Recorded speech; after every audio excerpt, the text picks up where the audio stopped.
This week, experience a full-blown, bloody zombie invasion. Only, you're not on the side you would expect to be.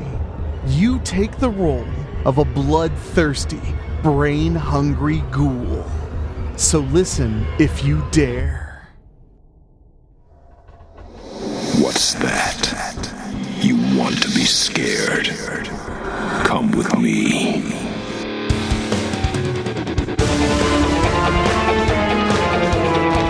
You will experience tales of horror, ghosts, and death.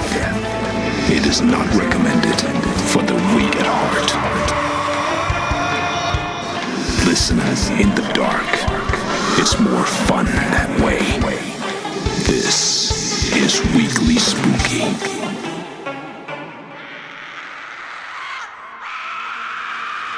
Hello, my friends. It's Wednesday, and you know what that means. It's time for a little spooky in your weekly.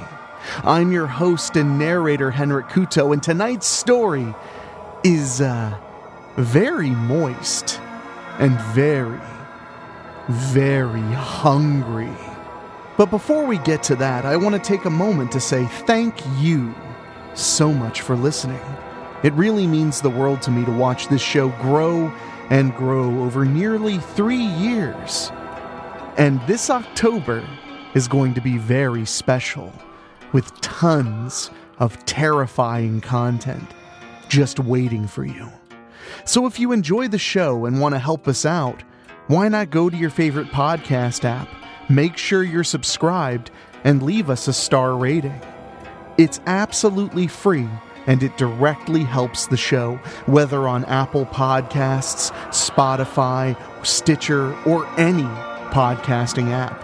We hugely appreciate it. And if you want to learn more about how you can help us bring the spooky every single week, go to weeklyspooky.com and click on Patreon.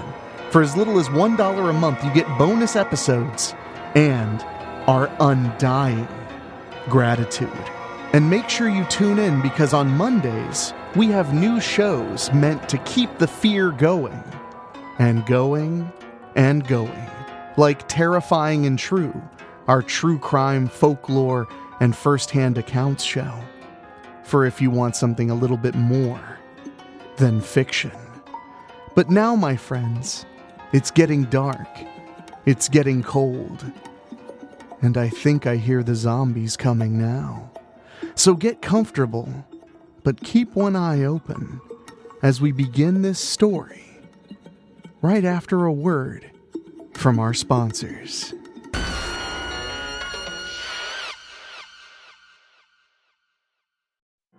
New Awakenings by Rob Fields. I open my eyes and sit up sharply. Shit. Oh my God, it really stinks in here.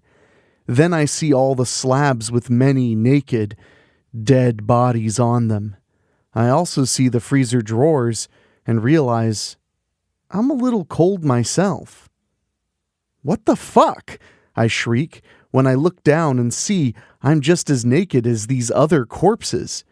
As I turn to get off the table, I see a tag on my big toe and quickly pull it off. I finally hop off the table and find my clothes in a pile with some other clothes and get dressed. Then I find my purse and get the hell out of this morgue. Nobody even says a word to me as I walk out the front doors of the Strickfield Police Department. I walk across the village and soon return to my house. After I grab the mail, I go inside.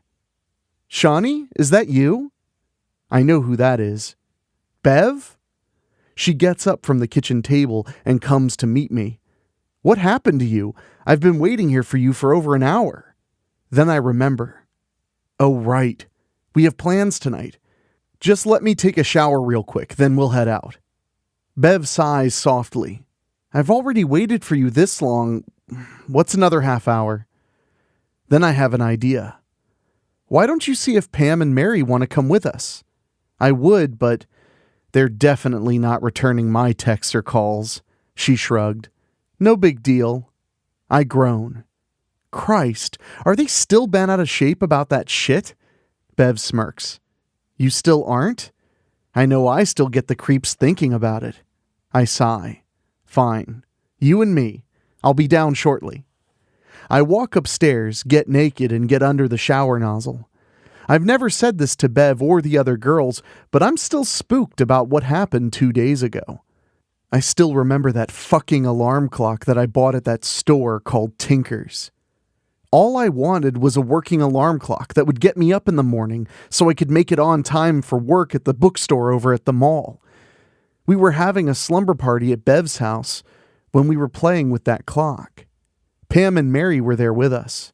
Shortly after the alarm went off, every damn corpse in Strickfield Cemetery across the street came to life, hell-bent on shutting off the clock, which would not shut up. We had to fight for our lives. I mean, it was 4 of us girls against an entire army of zombies. It's still hard to believe they're not just in movies anymore. I feel my tummy growling as I finish my shower. I dry off and put on some fresh clothes. After I grab my purse, I head back upstairs to find Bev waiting for me in a recliner. Ready? Bev asks, getting up. Yeah, let's go. I feel my tummy growling again.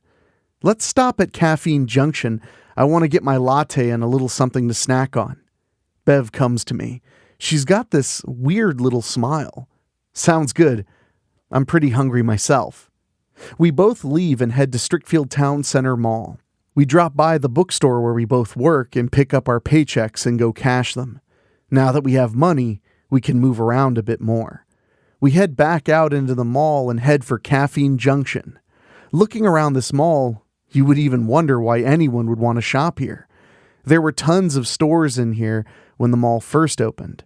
A year later, many of them left. Now the mall only fills up and becomes its busiest around the holidays. We still have a few good anchor stores here, such as a Best Buy and JCPenney. Then there's the bookstore, some mom and pop places, a few little restaurants, and Caffeine Junction. You'd think that this mall was the worst place to have a coffee house, but they're the only one out of the 2 in Strickfield that has pumpkin spice lattes year-round, and theirs are really delicious. Bev and I walk in and head straight to the counter. Vicky almost always attends to the counter when we come in. She always has her silky blonde hair and her toothy smile. But the one thing I always notice is her tattoo on her inner right wrist. A blue ribbon in the shape of a figure 8. Hi, girls. The usual? Vicky asks us. You got it, I say. But Bev surprises me when she tells Vicky, not feeling it today. I turn to her. Seriously? You always get a ginger snap latte with extra ginger. Bev shrugs. I really don't want one. Besides, we'll be eating in a little bit. So I let it go. Bev's right about us needing to sit down somewhere and eat, but I've been thinking about my extra pumpkin-y pumpkin spice latte. Vicky is one of the few girls who works here that makes it just right. She takes my money and then makes the latte. A few minutes later, she puts it down in front of me. I pick up the latte and anticipate that sweet, delicious... Ugh! Just like that, I fall to my knees and drop my latte. Vicky gasps with surprise and quickly comes around the corner to kneel in front of me. Are you okay, Shawnee? My latte is all over the floor. What is this? I'm sorry, but this tastes really awful. Vicky looks at me with confusion. I'm sorry, I've always made your lattes the same way. I'll clean up this mess and make you a new one. I nod and let Bev help me to my feet. Vicky cleans up the mess and makes me another latte. I take another drink and quickly put it back down. Are you serious? Vicky asks in surprise. I'm sorry, but this one tastes really nasty too, I tell her. Do you mind if I taste it? Vicky asks. Go ahead. Vicky removes the top and tastes it. This is really good. I think it's the best I've ever made. Then she looks at me. I'll refund your money. I'm really sorry, I tell her. Bev leans in. I'm famished. It's definitely time to eat. My tummy practically roars. I mean, it feels like it's going to burst right out of my body and attack somebody. And then, Bev and I turn to a nearby couple. Bev grabs the girl's hair with one hand and holds her body to her with the other. Then she sinks her teeth right into the girl's throat. The girl screams a scream that might have sent chills down my back if I wasn't already sinking my own teeth into her boyfriend's throat. Bev and I both have huge chunks of flesh in our mouths now. Oh my fucking God, this is so delicious. The couple falls to the floor, blood splatters everywhere. Bev and I both look hideous now. Other people scream as they see the two of us ripping open the bodies and pulling out vital organs. We just can't help ourselves. We're so very hungry. Vicky quickly runs to the back door and escapes. We can't really chase anybody because we have to keep eating what we've just killed. Seriously, what the fuck is happening here? Bev and I are both a bloody mess, but we keep eating. I watch Bev devour the girl's heart as I'm savoring the guy's liver. Then we're eating arms and legs. The legs have so much meat, so incredibly spicy. And then there's the brains. Bev and I finish and look at each other. Want some more, Shawnee? Yes, I hiss. She nods outside. We both get up and start running through the mall. We return to the bookstore and find Brent, our boss, behind the counter, waiting on a customer. Bev shoots right over the counter and tackles Brent. I grab the woman he's waiting on and bite a big chunk out of her shoulder. Other customers scream and run out. Bev and I continue our overly delicious feast. I can't believe we're fucking eating people, but they taste so delicious. Bev and I are soaked with blood when we finish our meal and stand up. I take Bev's hand. Why are we doing this? Bev squeezes my hand. I'm so sorry, Shawnee. I really am. I listen as Bev tells me how that zombie bride bit her on the shoulder 2 nights ago. Not a chunk, but enough to break the skin and apparently infect her. Pam, Mary, and I never saw it happen. After we stopped the zombies, we still had our sleepover. During the night, Bev got really sick. She died when her fever was too much. Then she returned to life. Pam came downstairs and found Bev. They went outside where Bev attacked and devoured her. When Mary came outside and found them, Bev attacked her and devoured her too. She cleaned herself up and came back upstairs. She found me, still sleeping. I realized I'd eaten 2 of my closest friends, but I just couldn't eat you, Shawnee. You're my one true best friend, Bev chokes out. I remember how I was turned, and I turned you. I took your hand and bit you. You winced a little, but you didn't even wake up. Then I went and I ate my parents. I start to remember. I started feeling really sick yesterday. This morning I was even sicker. I left to go see my doctor. It finally hit me. I fell over and died getting out of my car at the doctor's office. I woke up naked in the morgue a little while ago. I'm so pissed at Bev now. You had no right! I tackle Bev and haul off on her. Bev just lays there and laughs her ass off. I now understand that hitting her isn't doing shit. Bev's not feeling any pain. At all. She smiles at me. I'm sorry, Shawnee. Again, I didn't want to eat you. I care about you way too much, so I turned you. You and me, we're zombies now, honey. We can do whatever we want. I get off Bev. I'm sorry. Bev gets up and hugs me. I could never be mad at you. She backs away and looks at me. How are you feeling? I'm ashamed to admit it. I want to eat some more brains. Bev smiles. Then let's go eat some more brains.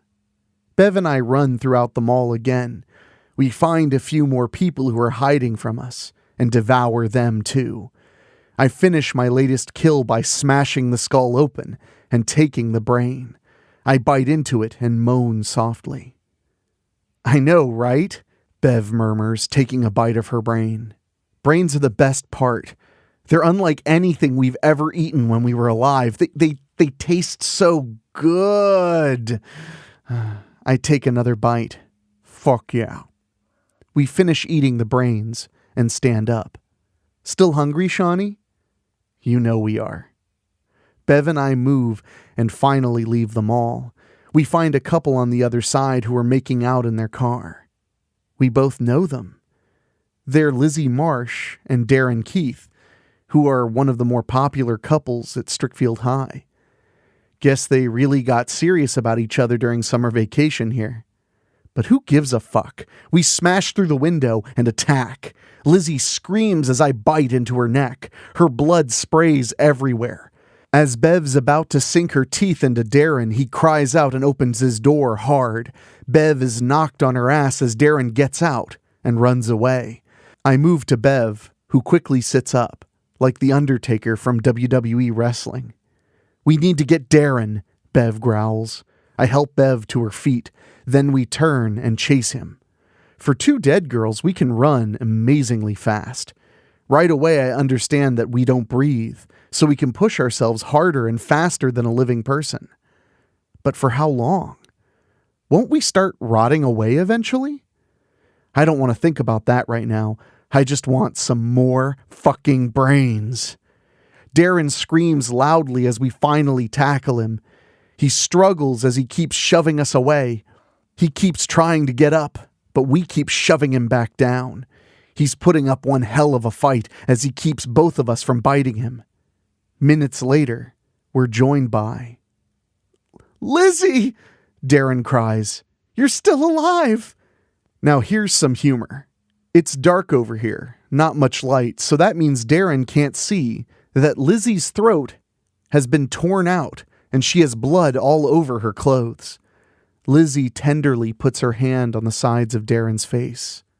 So hungry, she moans. Suddenly, Lizzie hisses and grabs Darren's hair. Lizzie, what are you doing? Brains, Lizzie shrieks before she bites right into Darren's skull with a loud crunch. Darren screams loudly and falls over. Lizzie lowers herself and continues to bite and eat his face. I start to kneel down to join her, but Bev stops me. This is hers. There'll be plenty more food for us. What do we do with Lizzie? I whisper. Bev shrugs. It's obvious. We take her with us. I nod in agreement. We lost touch with her when she started seeing Darren, but you're right. She's still our friend. Lizzie finally gets Darren's skull open and is tasting his brains. So good. Then she looks at us and nods down to Darren's body. I know you two are hungry. Come on, eat. You sure? Bev asks. I heard you two. There's plenty more food, right? Lizzie says happily. Fuck it, I say. Bev and I drop to our knees and rip Darren's t-shirt open. Then we tear open his stomach. Bev starts munching on some intestines as she hands me the heart. When Lizzie finishes Darren's brain, she joins us in reducing the rest of his body to scattered bones. Still hungry, Lizzie? I ask. I want some more brains, she demands. We all do, I say. But where are we going to go where there's lots of people? And on Sunday night? Right now, if we want more food, we're going to have to go house to house. Then Lizzie raises her finger. I happen to know exactly where there's plenty more food. In fact, it'll be an all-you-can-eat buffet, all for us. Oh, you know Bev and I are gluttonous enough to eagerly listen to Lizzie's idea. Lizzie licks some blood off her lips and explains. The four of us are walking through downtown Pendleton now. Yes, I said, the four of us.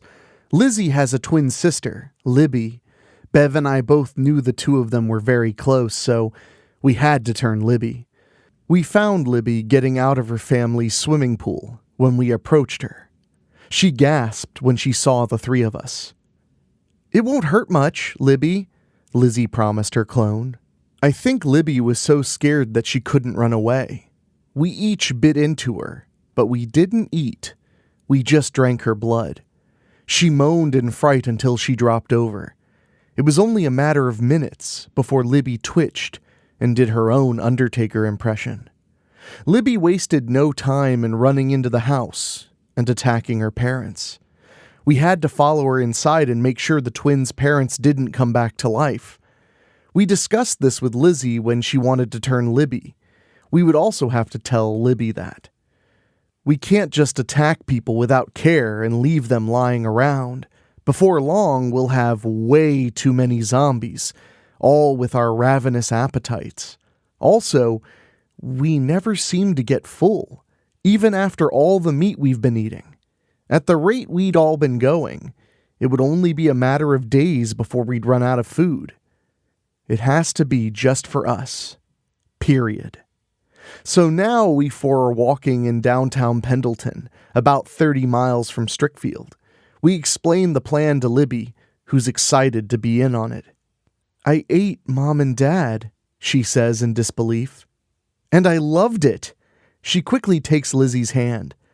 "I love that you helped eat them with me." Lizzie squeezes her hand. "It's always been you and me, and it always will be." As it turns out, Lizzie's plan is the big summer banquet at Pendleton's town hall.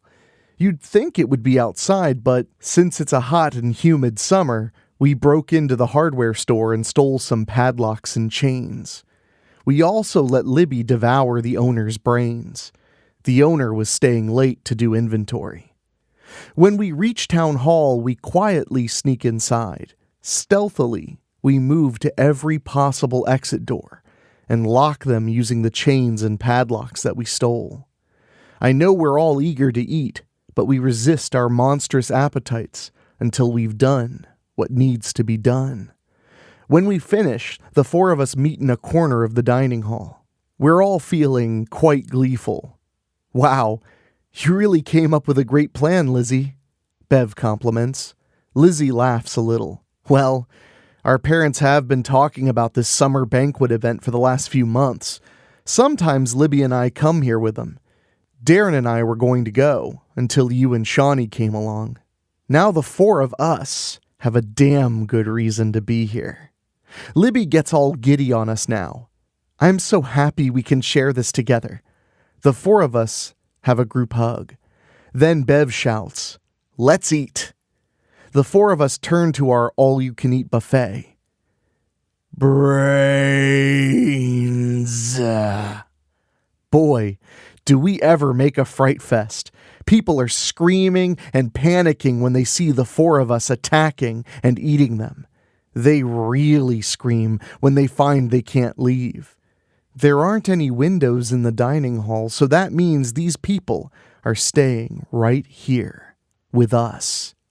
It takes time, but we're making the rounds. We share a couple of people at a time and then move on to two more. Being dead, you'd think that our stomachs would burst from all this delicious food we've been eating.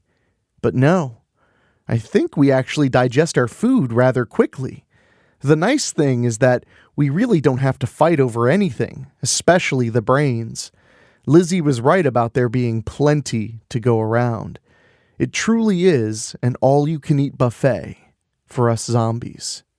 "Holy shit," Libby says in disbelief. "Yeah, holy shit is right," Bev agrees.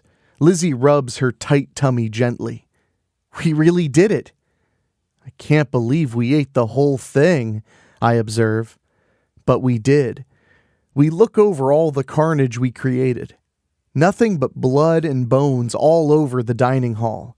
We're drenched and dripping blood ourselves. We actually devoured more than 200 plus people. And we still have our girlish figures. What's for dessert?" Lizzie asks.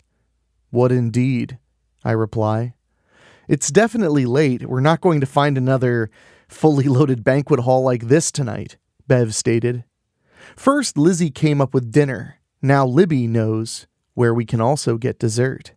"We hop back in our car and go to North Ridgeway," she says. There's an all-night horror-thon at the State Theater near the university. It's going on right now. I'll look, I say, pulling out my smartphone.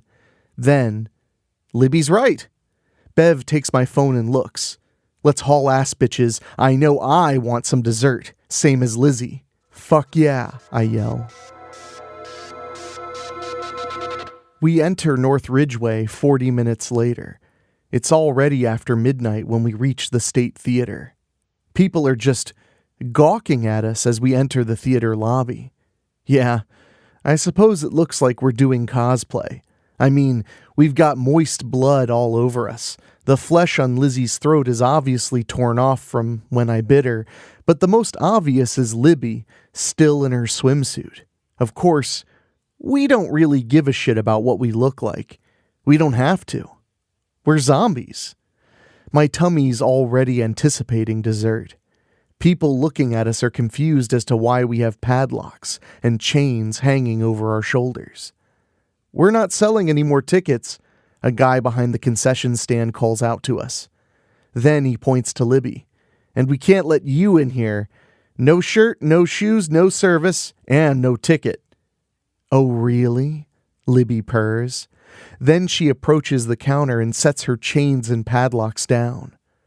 I got our tickets right here. She pulls down the top of her swimsuit to expose her breasts. The people behind the counter just stare at Libby. They don't get all high and mighty as the rest of us head into the main auditorium. Libby soon catches up to us.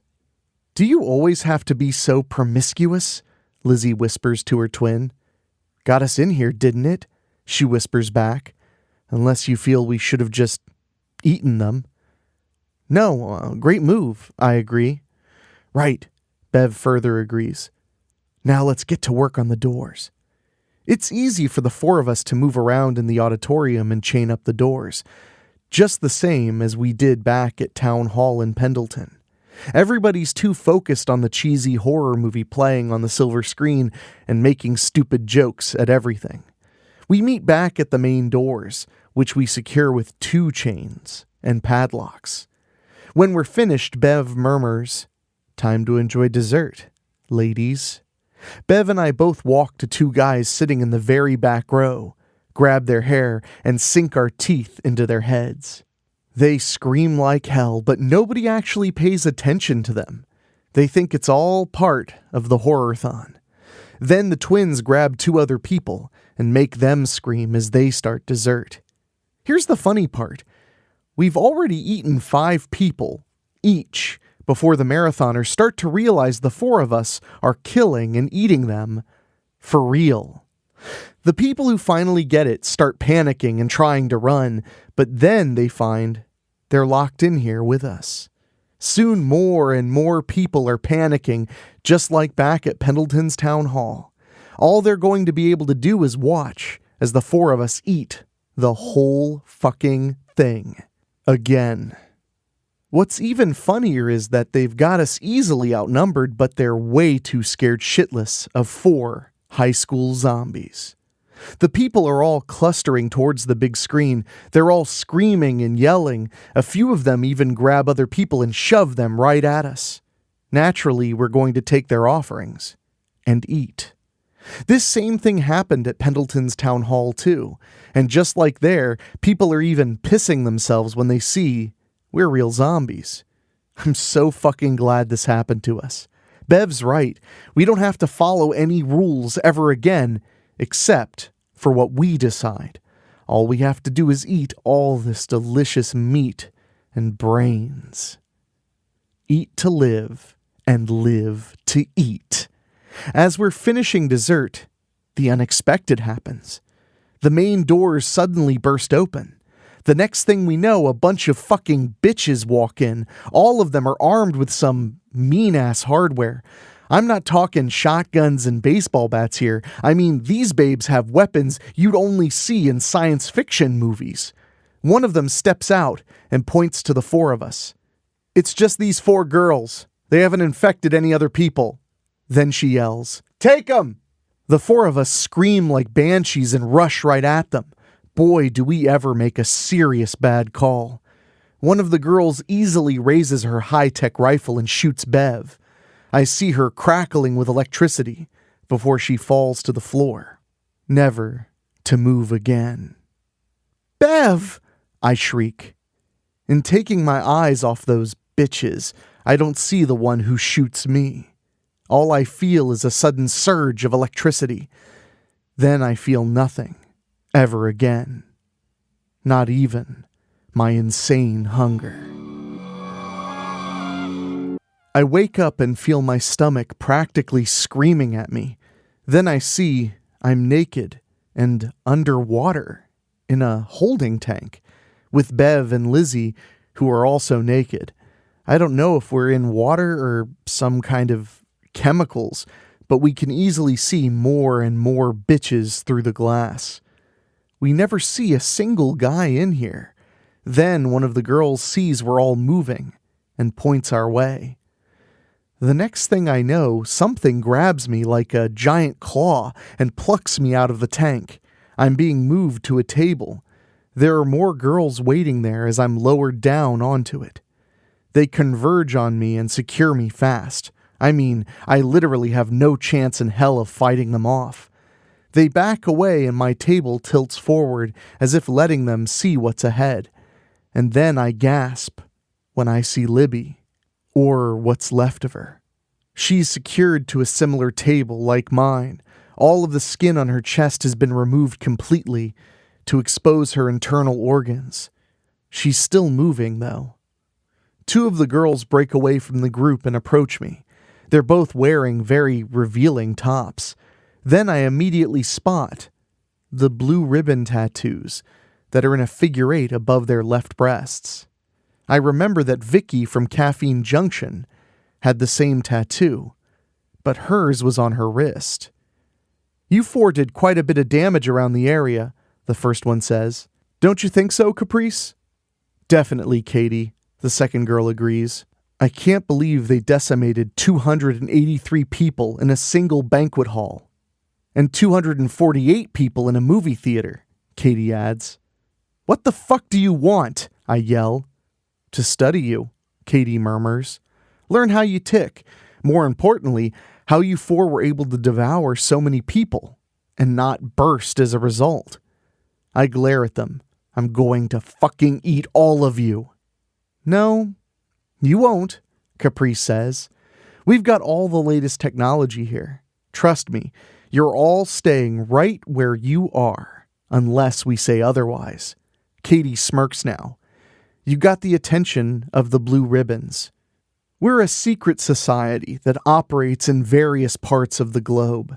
Our specialty is world domination, which we excel at quite nicely. If you've ever watched popular media, you'll see most everything that we've influenced. There's practically nothing that doesn't go undetected by us. We caught wind of a zombie outbreak that happened in Strickfield 2 days ago and have been keeping an eye on it. The zombies miraculously disappeared shortly after the outbreak was detected, but we wondered if anybody might have become infected. Let's just say you four caught us by surprise with all the carnage you've caused, but we have all 4 of you now. The hunger is really driving me insane now. I scream and struggle to break free, but unfortunately, zombies are no stronger than humans. All we do is just look for living humans to eat. I'm so very hungry." Caprice smiles devilishly. "We've finished with our analysis of your friend across from you. We have our baseline on what makes you work. Once we can control you completely, we'll have another weapon among our already phenomenal list of bioweapons to use when we finally do decide to claim the world for ourselves, officially."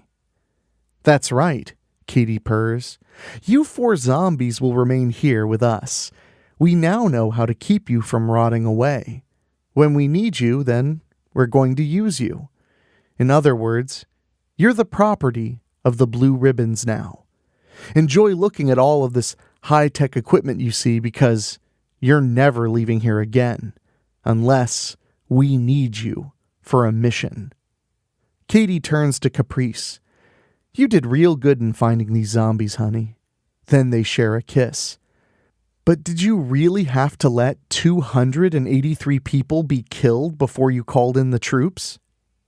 All in the name of science, my love, Caprice replies. We had to know exactly how much these ghouls could eat. Ah. Then Katie turns to us. Now we're going to run some more tests on you two. You'd be better off just cooperating with us. If you do, we'll treat you well. If you fuck with us, then we'll fuck with you. Remember, you belong to the Blue Ribbons now. Katie glances over her shoulder. Okay, Vicky, you can begin. Vicky from Caffeine Junction approaches us. She's wearing a lab coat and special gloves. She gives me a sweet, yet sinister smile. I'm going to have such a great time with you experiments. I'd ask if you want an extra pumpkin-y pumpkin spice latte, but I now know you no longer like them. That's too bad.